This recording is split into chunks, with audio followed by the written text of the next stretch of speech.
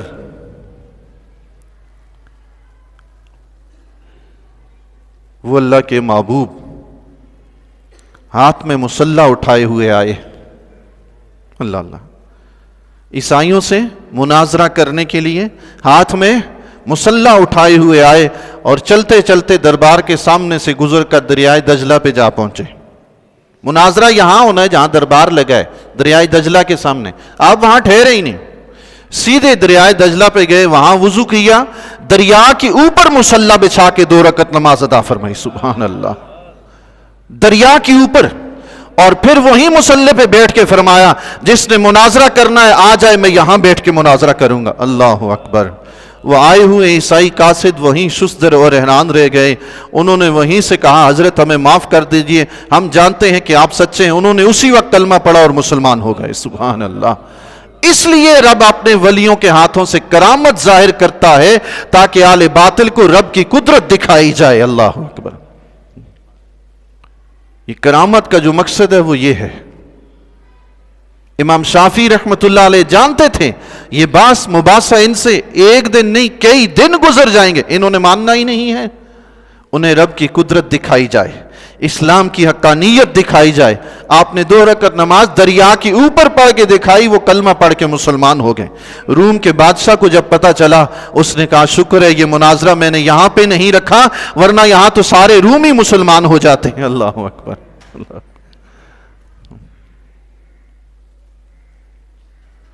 اللہ والوں کو یہ طاقت حاصل ہو سکتی ہے. ہماری نگاہ اس دیوار سے پیچھے نہیں دیکھ سکتی, ہم ہر ایک کو ویسا ہی سمجھتے ہیں. اور ہم سے تو سائنس کا ایجاد کیا ہوا وہ کیمرہ کئی گنا آگے ہے, جو زمین کے اندر آپ کو پانی اور خزانے دکھا دیتا ہے. وہ بے جان کیمرہ, میری آنکھ تو اس کے مقابلے کے نہیں, تو میں کسی ولی کا کیا مقابلہ کروں گا.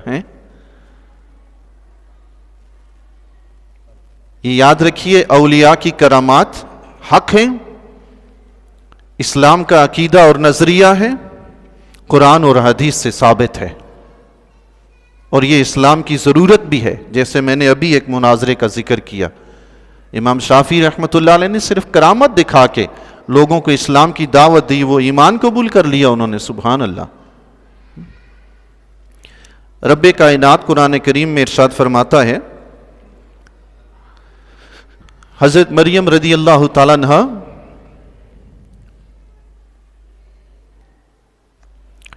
جب پیدا ہوئی تھی تو آپ کی والدہ صاحبہ نے منت مانی ہوئی تھی کہ بیٹا پیدا ہوگا تو اسے اللہ کے راستے میں چھوڑ دوں گی, لیکن اتفاق سے رب کی قدرت سے حضرت مریم رضی اللہ تعالیٰ عنہا کی پیدائش ہوئی, تو انہیں کفالت کے لیے حضرت زکریا علیہ السلام کے حوالے کر دیا.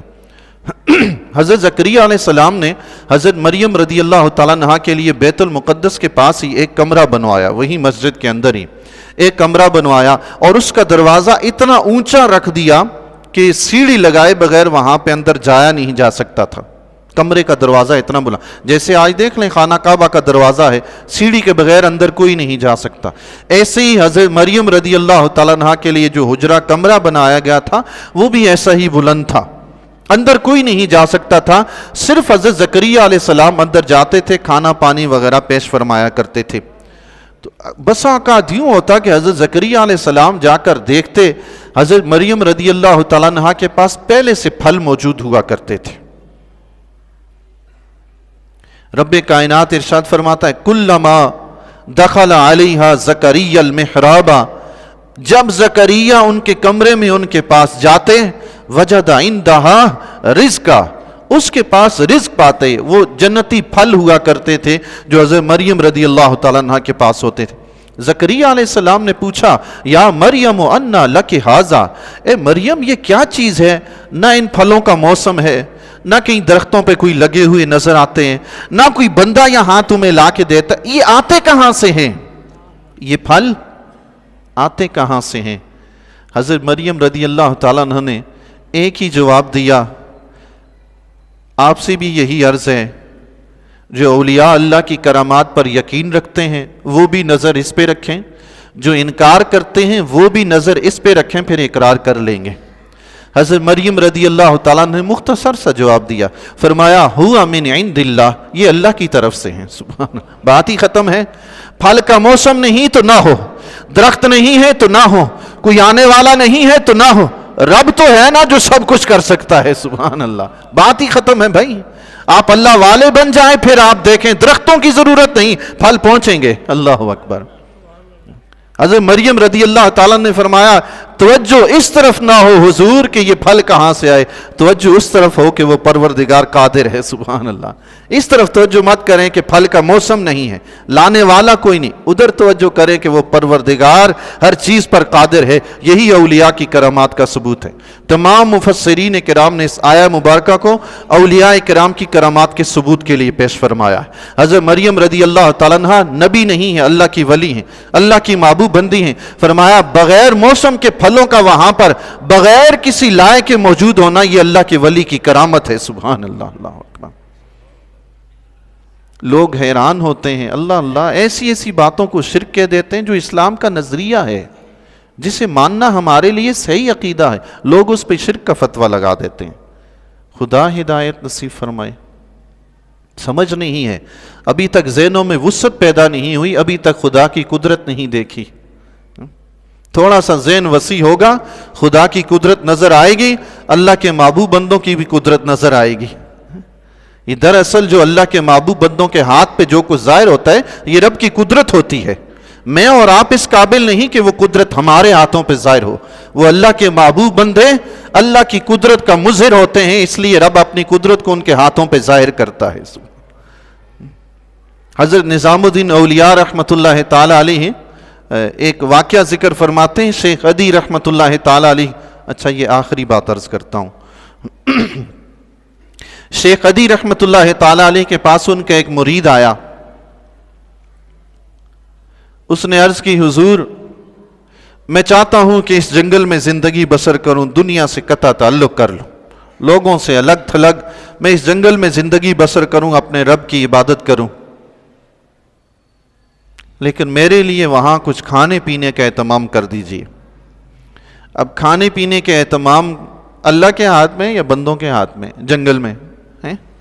آپ اولیاء اللہ کی زندگی دیکھیں، آپ یقین جانیں کئی مریدوں کو درس دیتے ہیں کہ مصیبت آئے تو مجھے پکارنا، یہ شرک ہوتا تو اولیاء یہ درس دیتے؟ اولیاء کو پتہ نہیں تھا کہ مزار پہ جانا شرک ہے، وہ مزار بنواتے بھی رہے، خود بناتے بھی رہے۔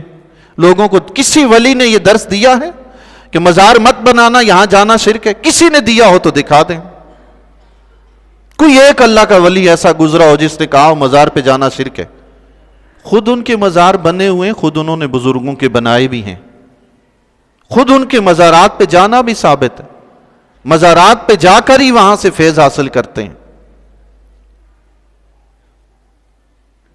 یہ حضرت شیخ عدی رحمۃ اللہ علیہ سے جب ان کے مرید نے عرض کیا کہ حضور کھانے پینے کا اہتمام کر دیجئے، جنگل میں وقت گزارنا چاہتا ہوں، دنیا سے الگ تھلگ، شیخ عدی رحمۃ اللہ علیہ اٹھے، 2 پتھر تھے، ان میں سے ایک پتھر پہ پاؤں مارا، میٹھے پانی کا چشمہ جاری ہو گیا، سبحان اللہ، اللہ، میٹھے پانی کا چشمہ جاری۔ دوسرے پتھر پہ پاؤں مارا تو انار کا درخت پیدا ہو گیا، سبحان اللہ، اللہ۔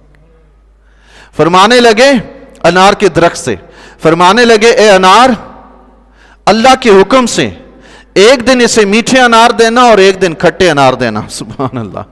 یہ واقعہ امام شافعی رحمۃ اللہ علیہ نے اپنی تاریخ میں ذکر فرمایا ہے۔ امام عبداللہ شافعی رحمۃ اللہ علیہ عظیم مورخ اور عظیم محدث گزرے ہیں، انہوں نے یہ واقعہ ذکر فرمانے کے بعد لکھا وہ انار کا درخت میں نے بھی دیکھا ہے، اس کے انار بڑے میٹھے ہوتے ہیں، سبحان اللہ۔ اس درخت سے فرمایا ایک انار ایک دن اس کو میٹھا دینا، دوسرے دن اس کو کھٹا دینا، سبحان اللہ، اللہ اکبر۔ کوئی اندازہ کر سکتا ہے اس کے زور بازو کا؟ نگاہ مرد مومن سے بدل جاتی ہیں تقدیریں، سبحان اللہ۔ اللہ والوں کی نگاہ کا عالم کچھ اور ہے، ان کے بازو کی قوت کا عالم کون جانے۔ اللہ تعالیٰ سے دعا ہے اپنے محبوب بندوں سے کما حق محبت کرنے، ان کے نقش قدم پہ چلنے کی توفیق عطا فرمائے۔ اسی موضوع پہ انشاءاللہ اگلے جمعۃ المبارک پہ بھی کچھ باتیں عرض کروں گا۔ اللہ تعالیٰ سے دعا ہے سیدھے راستے پہ چلنے کی توفیق عطا فرمائے۔